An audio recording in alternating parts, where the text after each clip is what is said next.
Bonjour tout le monde, bienvenue à ce nouvel épisode du podcast L'État financier. Donc encore une fois aujourd'hui en compagnie de mon collègue Gabriel. Salut tout le monde, salut JP. Et ce nouvel épisode est également le premier de notre deuxième saison officielle, donc le 27e épisode. Et encore une fois, c'est avec un grand plaisir qu'on vous rejoint en ce début d'année 2021.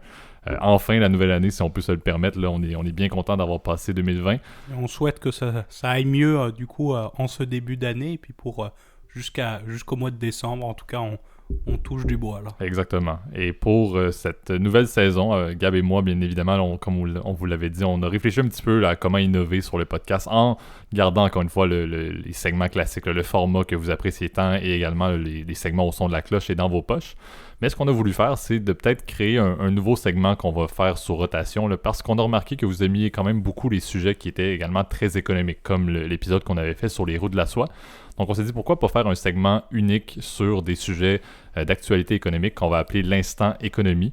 Et on commence aujourd'hui avec un sujet assez intéressant qui est également là, pour nos collègues et nos amis européens. Là, vous allez vous sentir assez interpellés par ce sujet-là. Roulement de tambour, ça va être la surprise après le jingle. Je pense qu'on va garder en revanche les mêmes là, ça va être plus facile. Là. On va regarder pour le jingle, vous allez le savoir dans les prochaines secondes en fait, mais au préalable et le deuxième segment, là, on va maintenir un au son de la cloche pour aujourd'hui.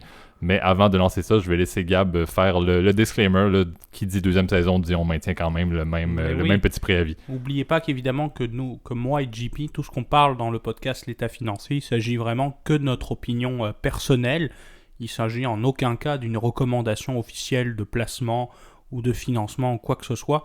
On vous invite toujours à contacter un expert si vous voulez que vous avez des questions en lien vraiment avec votre situation financière particulière, comptable, fiscaliste, on le dit souvent aussi un conseiller financier, quiconque aussi est autorisé en vertu de la loi aussi à vous émettre de dites recommandations, et ça c'est en fonction de votre profil à vous et votre profil d'investisseur. Voilà. Excellent. Donc partons maintenant le nouveau segment, l'instant économie.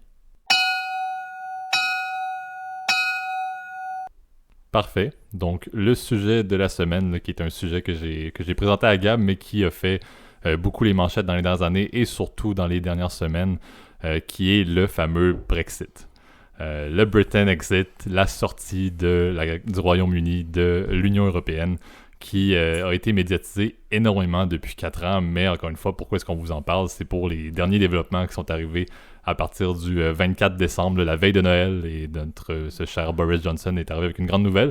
Ce qu'on va faire aujourd'hui, c'est vous parler un peu de l'actualité, mais aussi vous parler de ce qu'est le Brexit en général. Vous faire un petit retour rapide là, sur le contexte du Brexit, et avant effectivement là, de parler de la conclusion, ou du moins là, de l'accord qui a été complété ou qui a été entériné entre l'Union européenne et le Royaume-Uni le 24 décembre. On pourra en faire effectivement des dizaines d'épisodes sur le Brexit, tellement c'est un sujet complexe, épineux, puis je dirais qui est toujours pas fini. Là, on ne fait que... Souvent, à chaque fois, on dit on commence à voir la lumière à la fin du tunnel, mais on se souvient que le vote en fait des Britanniques pour la sortie du Royaume-Uni... et puis là, il ne faut pas confondre, n'oubliez pas, Grande-Bretagne, Royaume-Uni, Angleterre, là souvent les gens confondent. C'est vraiment la sortie du Royaume-Uni, donc qui inclut les 4 nations constituantes du Royaume-Uni, donc l'Angleterre, le Pays de Galles, l'Irlande du Nord et l'Écosse, du marché unique. Donc c'est sûr que ça date de 2016, hein. On se souvient le vote avec la proposition en fait de David Cameron, qui était plus en fait un pari politique à l'origine. Effectivement, qui était aussi lié à la pression là, qui montait au niveau de la population face à Cameron, qui n'était pas nécessairement un grand adepte là, du tout du contexte ou du concept du Brexit en tant que tel. Et puis c'est vrai que c'est là, le fameux référendum de 2016, le yes contre le no qui avait fait les manchettes à cette époque-là.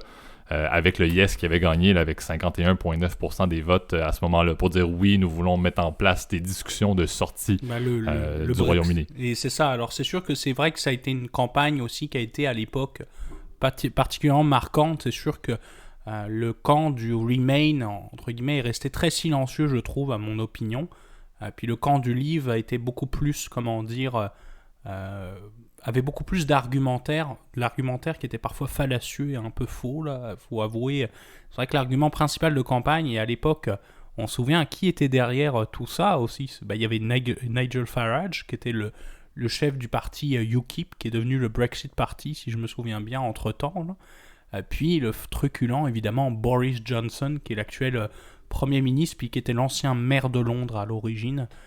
Donc c'est sûr que les arguments qui avaient été pas mal mis en avant, évidemment, durant le Brexit, c'est sûr le contrôle, la reprise du contrôle du système d'immigration britannique, puisqu'effectivement il était dépendant à l'époque du système européen, évidemment, d'immigration. C'est-à-dire que n'importe quel citoyen européen pouvait habiter, au Royaume-Uni. Moi, par exemple, j'ai ma tante qui habite à Londres, puis c'est ça, effectivement, t'as aucun besoin de visa ou quoi que ce soit si tu veux habiter tant que tu es européen. Peut-être pour toi, JP, ça risque d'être un peu plus compliqué. Absolument. Même si tu es citoyen de la reine, toi aussi. Donc, effectivement, d'une certaine manière, nous sommes encore sous cette très chère, l'honorable reine d'Angleterre, Elisabeth. Mais effectivement, comme tu l'as dit, et c'est ce qui est intéressant, après le référendum qui est passé, bien évidemment, M. Cameron, avec le pari qu'il avait fait, il a démissionné. Il n'est pas resté en poste, et c'est là qu'est entré au pouvoir Theresa May, qui avait comme mandat là, au tout début de vraiment entamer les discussions avec l'Union européenne. Là, encore une fois, au tout début, ça aurait pu être beaucoup plus rapide, mais d'une certaine manière, c'était d'entamer ce projet majeur qui impliquait, encore une fois, beaucoup de tractations, beaucoup de négociations entre les deux, et c'était le mandat de Theresa May, d'une certaine manière, d'amener le Brexit jusqu'à sa fin.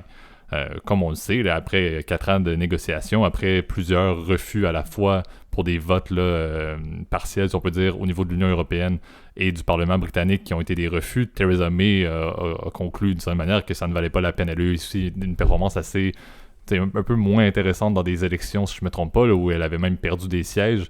Et c'est là qu'elle-même, tout comme Cameron l'avait fait 4 ans au précédent, là, a décidé de démissionner. Et c'est là que celui que tu as parlé est entré en scène, M. Boris Johnson, qui a pris le pouvoir après, encore une fois, là, plusieurs années de tumulte. Le projet du Brexit était un sujet qu'on parlait depuis une éternité, on dirait, qui restait, encore une fois, un point clé, si on peut dire, des marchés. Les marchés gardaient toujours un œil sur qu'est-ce qui se passait avec le Brexit, bien évidemment, parce qu'il y avait, on va en parler sous peu, là, des conséquences assez majeures, là, dépendamment du genre d'accord qui était conclu entre l'Union européenne et le Royaume-Uni.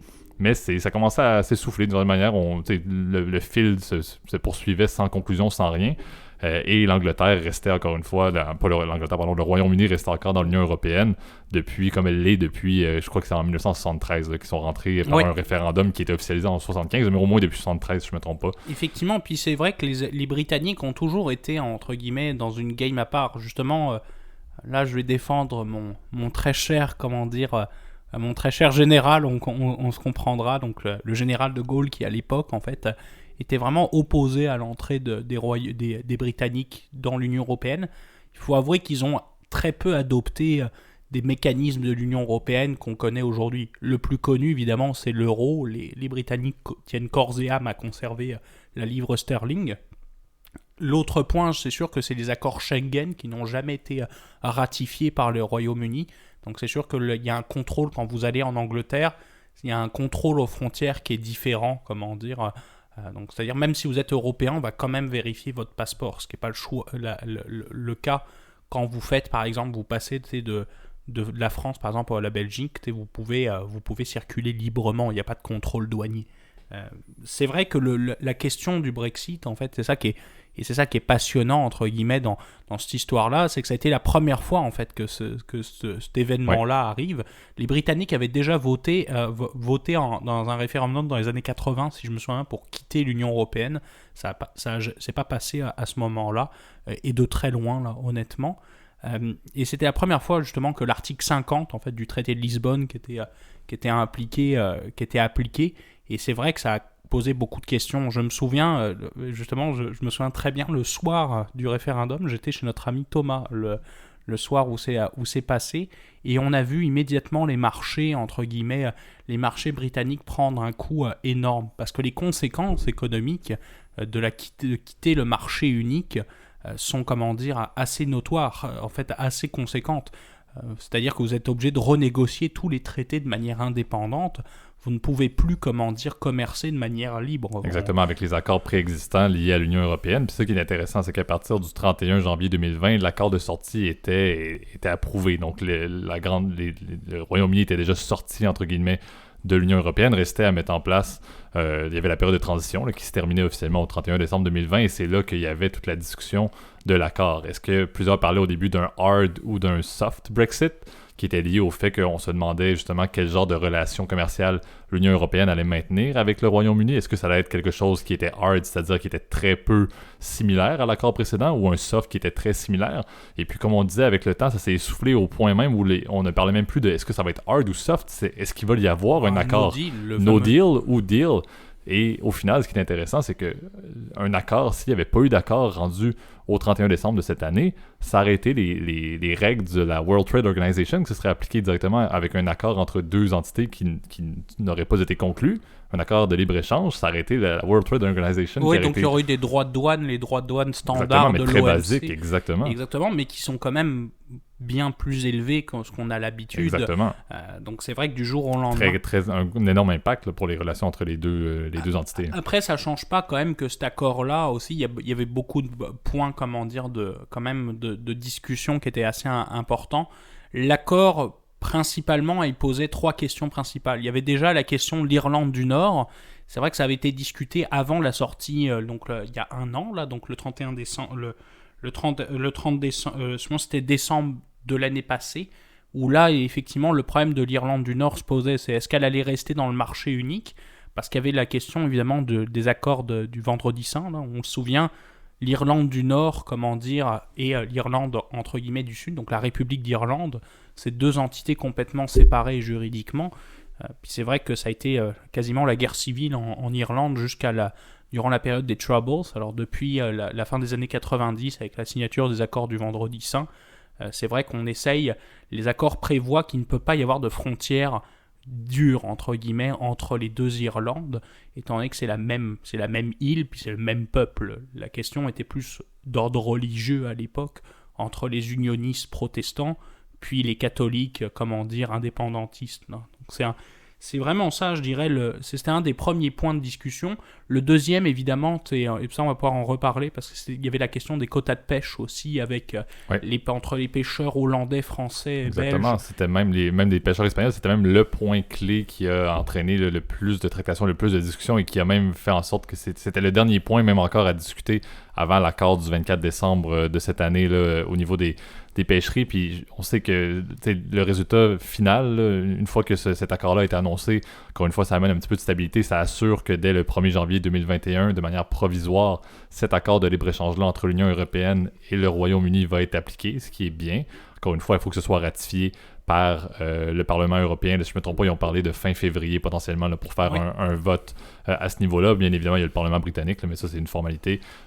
Étant donné que Boris a repris le contrôle entre-temps, il a gagné les élections générales il y a un peu plus d'1 an. En fait, justement, c'est un pari. Et c'est là où on voit quand même que Boris a, entre guillemets, quand même pas mal. Il a été assez malin entre nous. Oui.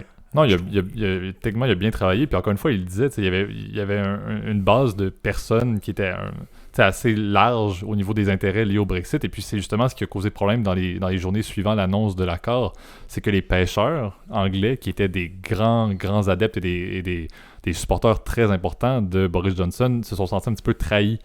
Dans le contexte où, au final, à part mettre des quotas sur les pêcheries en eau maintenant britanniques, là, pour les pêcheurs qui sont en français, tu as dit hollandais, tu as dit belge et espagnol, il n'y a pas de transition progressive vers un retrait presque complet. Donc, les pêcheurs vont continuer à être en concurrence avec les marchés ou des pays de l'Union européenne qui va exclure le Royaume-Uni, mais n'auront pas rien d'autre que des quotas pour se protéger.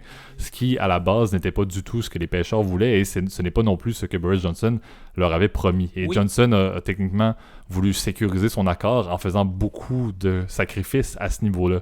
Et ça cause beaucoup de problèmes parce que c'est une industrie qui rapporte des millions et des millions et des millions et des millions et des millions d'euros, de pounds, dépendamment de la monnaie, devise. Oui. Mais c'est une des industries les plus critiques et qui était le plus affectée par cette relation-là entre l'Union européenne et le Royaume-Uni.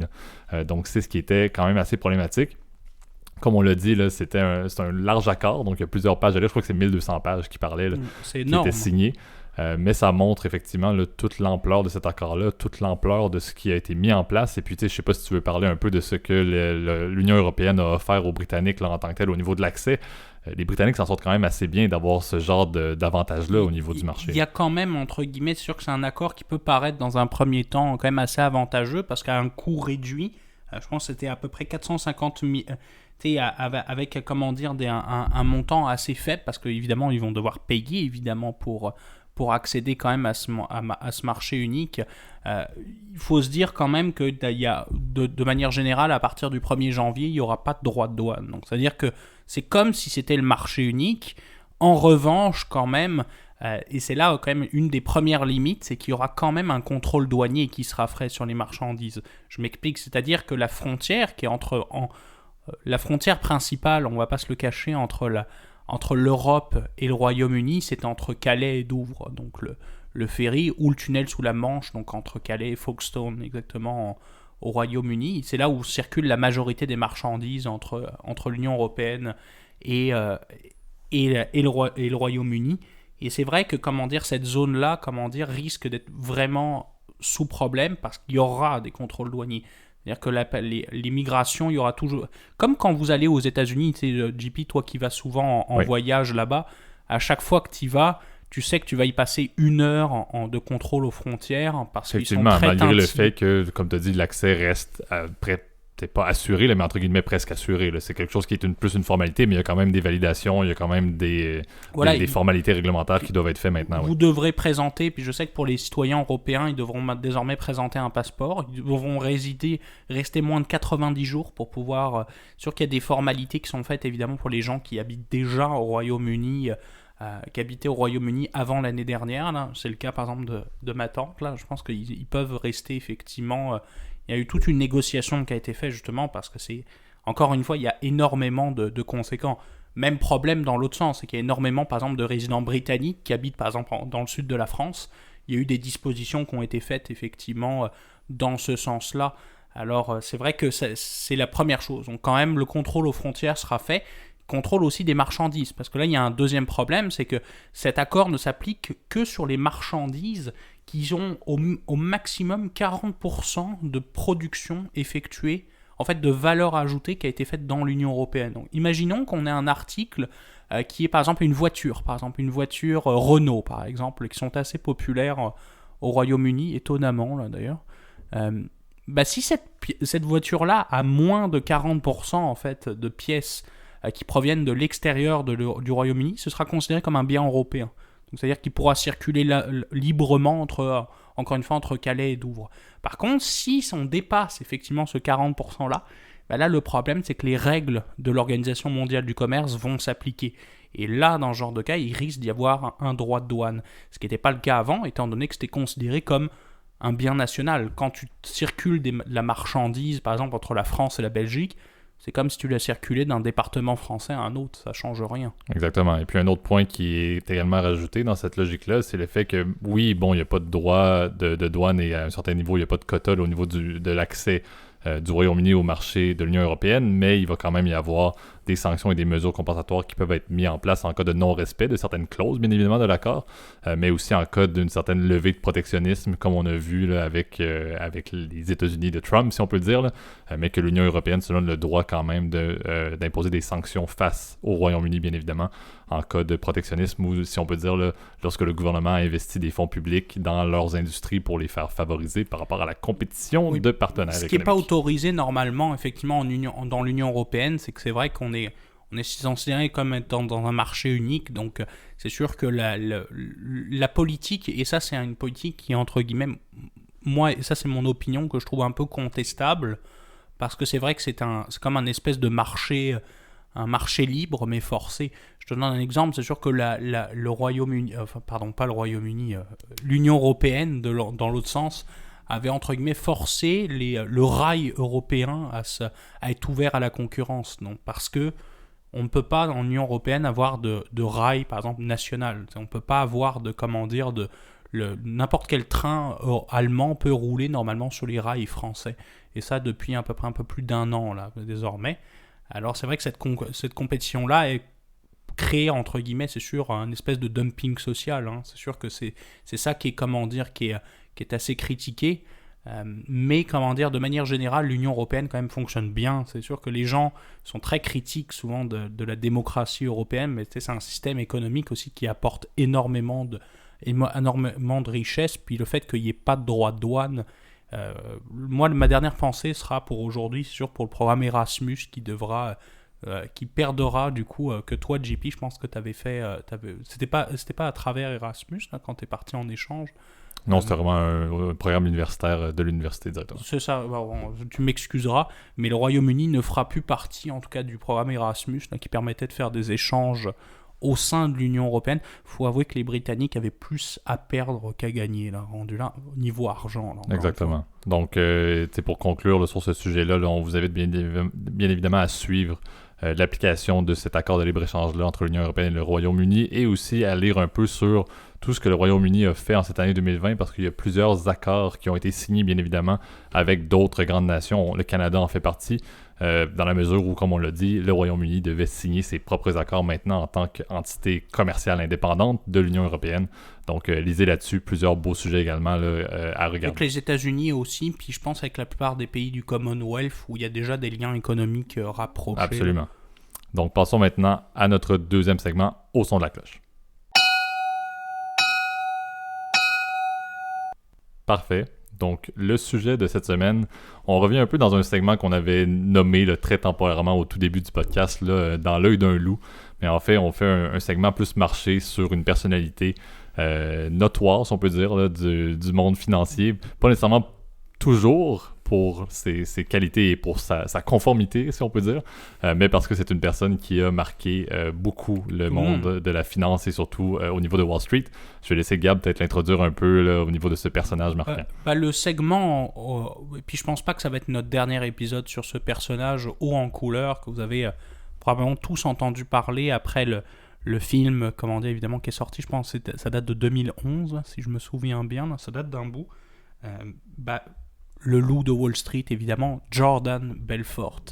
Jordan Belfort qui est, connu, effectivement, c'est ça, pour avoir écrit un livre du même nom, le fameux Loup de Wall Street, qui après a été adapté au cinéma avec Leonardo DiCaprio. Pour revenir un peu sur l'histoire de ce type extraordinaire, parce que c'est une histoire, c'est un polar en fait. Moi qui suis amateur de genre d'émission, etc., ou de ce milieu-là, Jordan Belfort, faut se dire que c'est un gamin qui est parti très très bas là, dans la vie, puis qui était rendu en fait quasiment milliardaire en fait. Ouais. Lui, alors l'histoire, on peut la repasser sommairement là. Jordan Belfort, c'est sûr, il sort de l'université très tôt. Là, je crois qu'il abandonne l'université à 21 ans. C'est un gars d'origine, en fait, d'une famille juive, si je me souviens bien, de Long Island, donc à New York. Là, c'est à peu près une quarantaine de kilomètres à l'est de New York, là, sur l'île de Long Island. Il est originaire d'une famille juive, assez peu aisée. Là. Donc son père est comptable, si je me souviens bien. Sa mère est mère au foyer. Puis lui, c'est un gars qui, dès tout petit, a un sens, entre guillemets, un sens de la négociation puis de la communication là, qui est assez extraordinaire. Et puis l'histoire commence, entre guillemets, quand même dans cette période-là, en fait, dans les années 70-80. Jordan a à peine, 25 ans. Il est marié, depuis quelques mois. Puis il décide de rentrer en fait comme stockbroker dans une firme d'investissement en fait qui s'avère être Rothschild. Donc il commence, puis c'est une segment, en fait c'est une filiale, parce que vous le savez, la banque Rothschild a énormément de différents secteurs d'activité, puis leur filiale américaine, c'est ça, dans les années, il commence donc sur ce trading floor là et il y prend très rapidement goût. C'est un gars qui est malin, qui sait parler avec les clients. Faut se dire qu'à cette époque-là, c'est un peu comme ce qu'on avait dit, là, c'est la criée, c'est la bourse à la criée, donc il n'y a pas encore de système électronique à proprement parler. Tout se passe par téléphone, les brokers s'appellent leurs clients, etc. C'est une atmosphère très particulière. Je pense que quand on imagine Wall Street, on s'imagine un peu cette ambiance-là. Ouais, ou le fait d'être, comme tu l'as dit, le fait que Belfort était une personne qui avait une capacité, un relationnel qui était vraiment hors norme, là, qui était vraiment digne de mention. C'est ce qui va l'amener justement à pouvoir pousser si on peut dire, toute son entité, sa personne et sa réputation là, vers le haut, étant donné qu'il Jordan Belfort dans une pièce n'est pas une personne qui reste dans un coin à ne pas dire deux mots, c'est quelqu'un qui s'approprie une pièce en entier, et le film, encore une fois, comme on l'a cité au tout début, le montre assez bien au niveau de ses différentes activités. Ce qui est arrivé au final par la suite, comme tu as dit, là, après ses stages initiaux puis son entrée dans le domaine financier, il rentre chez la fameuse compagnie qui va l'amener, si on peut dire, en tant que fondateur vers un haut niveau et une place assez majeure là, qui est Stratton Oakman. Et c'est là effectivement que toute l'histoire de Jordan Belfort, positive comme négative, va rentrer en ligne de compte. Le négatif va l'amener en prison, là, mais ça a été un contexte qui a été une performance assez majeure pour une genre de compagnie. Là. Ouais, et puis il faut se dire comment il est arrivé à switcher de l'horizon, de l'horizon entre guillemets d'une grande banque d'investissement vers un truc qui vend un peu de la merde, parce qu'on va vous expliquer un peu c'est quoi réellement Stratton Oakman. En 87, on se souvient, il y a eu le fameux crash. Le crash des années 80 là, avec les bandes, enfin bref, c'est une période qu'on reviendra, je pense, pareil dans un autre segment au son de la cloche, où en gros en 87 il y a eu le Black Monday où les titres, plein de maisons de courtage ont fait faillite, etc. Et énormément, il y a eu énormément de problèmes économiques dans cette période-là. Jordan est un peu ruiné, il essaye de se retrouver, d'ailleurs on le voit dans le film, il est en train de... On lui retrouve, c'est sa femme en fait qui lui dit pourquoi tu postules pas dans une espèce de firme d'investissement un peu boboche là, au milieu de... Alors, il pense qu'il va être sur un trading floor comme à l'époque chez Rothschild. Donc, il arrive dans un espèce de ce qu'il appelle le Investor Center, si vous avez lu le bouquin. Le Investor Center, c'est une maison de courtage qui vend ce qu'on appelle des penny stocks, donc des fameuses actions de pacotille. On en avait dédié un épisode de dans vos poches, pour le coup. Les penny stocks sont donc des actions en gros qui valent pas grand chose, d'entreprises qui sont pas assez fiables pour être cotées à la bourse de New York, etc. Puis c'est sûr que là, la force entre guillemets de Jordan, qui est sa persuasion de la vente des produits, c'est là où on va rentrer en compte parce que les commissions sont énormes sur ce genre de produits. Puis tu l'as dit, la compagnie était pas notoire du tout et surtout c'était une industrie qui encore à l'époque était assez tranquille. Les personnes à cravate qui travaillaient chez Stratton Oakman étaient souvent des personnes un peu plus âgées, qui faisaient leur travail tranquillement, qui se mettaient pas de pression, puis qui n'avaient pas l'appât du gain qui était aussi majeur que Belfort qui est arrivé.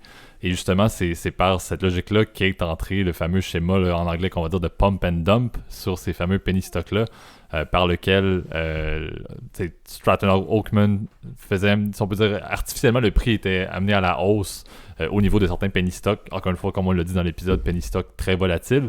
Mais d'une certaine manière, avec l'ensemble des stockbrokers, je ne me trompe pas, il y avait même plus que 1000 stockbrokers à un certain point, là, dans le pic de Stratton Oakman, qui étaient des vendeurs, d'une certaine manière, des personnes qui allaient, si on peut dire, mettre de la pression ou pousser les clients avec leur capacité de persuasion là, à investir dans des penny stocks, là, dans des titres qui avaient des fluctuations majeures en faisant miroiter des gains très importants. Bien évidemment, là, comme on dit, le risque le rendement peut être très élevé, mais le risque, en conséquence, l'est tout autant. Oui, et puis c'est là où on voit vraiment la force d'un vendeur comme Jordan Belfort, même si, entre guillemets, ces techniques de vente sont un peu crapuleuses, parce qu'elles sont quand même juste faites pour son propre intérêt. Peut-être dire... moi, j'ai le souvenir de là, c'est I don't ask my clients to judge on my losers because I have so few. Je ne demande pas à mes clients de me juger sur mes échecs parce que j'en ai très peu. Ça, c'est du Belfort tout craché. On arrive, entre guillemets, et puis c'est un argumentaire pour un client lambda qui peut être très convaincant. La force qu'avait, entre guillemets, Jordan, puis quand il a lancé Stratton Oakman, après avoir quitté le fameux Investor Center, parce qu'à un moment donné, il a voulu partir à son compte avec ses amis, donc le fameux Donny, je crois qu'il s'appelle comme ça, là, je pense que c'est pas son vrai nom, parce qu'ils l'ont changé. Il se part en fait une firme, etc. Alors c'est une ambiance très particulière là aussi, où les types qui sont engagés chez Stratton qui sont appelés les Strattonians, d'ailleurs c'est assez drôle dans le bouquin, il revient beaucoup là sur...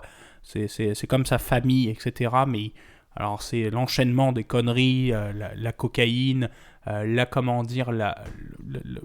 cocaïne, c'est les prostituées, etc. C'est complètement fou comme ambiance rendue là chez Stratton. Donc c'est là aussi où les ennuis commencent. C'est parce que plus l'entreprise commence à devenir très très grosse, et il y a la fameuse histoire du IPO de Steve Madden qui, je pense, est le tournant en fait dans l'histoire. On va y aller de manière brève. Steve Madden, c'est une marque de chaussures dans laquelle Stratton a été le underwriter, donc c'est eux qui ont fait le travail en fait de la mise sur le marché de cette action-là. Et pour faire simple, Jordan, en gros, a acheté l'action avant le lancement le démarrage en bourse, dans des faux comptes, dont des comptes en Suisse avec le fameux banquier suisse, donc qui est interprété par mon compatriote Jean Dujardin. C'est sûr que là, après ça, il demandait à ses brokers de vendre Steve Madden, de dire « Ah oui, c'est un stock incroyable » pour faire artificiellement gonfler le prix et vendre ensuite l'action. Donc non seulement il s'agissait, ça c'est un pump and dump un peu plus classique, mais il s'agit aussi de délit d'initié dans ce genre de cas. Et c'est vrai que c'est là où les ennuis ont vraiment commencé à aller très très mal pour Jordan, qui a été évidemment épinglé par la Securities and Exchange Commission, exactement, la SEC. Puis, exactement, tu sais, je veux dire, ils ont été officiellement, les charges étaient en grande partie là, pour effectivement le pump and dump, mais aussi pour du blanchiment d'argent, là, comme tu as dit, avec des comptes, dès qu'on parle un peu de comptes en Suisse avec des avantages fiscaux assez notoires, là, ça l'a mis dans le trou avec son associé. Effectivement, tu l'avais, là, c'est effectivement Danny Porish, son associé, qui lui aussi évidemment a été épinglé. Au total, en fait, Belfort a officiellement décidé de dire que oui, il était coupable, d'accepter sa culpabilité. Au final, je crois que c'était à peu près 200 millions de dollars là, que ses investisseurs avaient perdu. Et il a fait au final, je crois que au début c'était 4 ans qui avait été, sa sentence était de 4 ans en prison. Finalement, ça a été seulement de 22 mois. Et ce qui est intéressant, surtout là, avec l'après-histoire de Jordan Belfort, c'est qu'il est toujours une personne qui roule sa bosse, si on peut dire, au niveau de l'industrie. Pas en tant qu'acteur important, mais en tant que conférencier. Donc, il continue à prendre son histoire et à parler un petit peu de ses réussites et ses succès à gauche et à droite en tant que conférencier. Avec son bouquin, hein, c'est sûr. Également. Et donc, il a un peu profité. Certains disent qu'il profite un petit peu de délits majeurs qui l'ont culpabilisé d'une certaine manière et qu'il fait de l'argent avec ça. Bon, qu'est-ce qu'on peut dire? Jordan Belfort reste le The Wolf of Wall Street, va encore garder pour l'éternité une place notoire dans l'industrie. Donc, s'il peut en bénéficier maintenant, tant mieux pour lui. Oui, c'est ça. Après, c'est sûr qu'il est tellement, comment dire, aujourd'hui connu pour ses frasques, entre guillemets.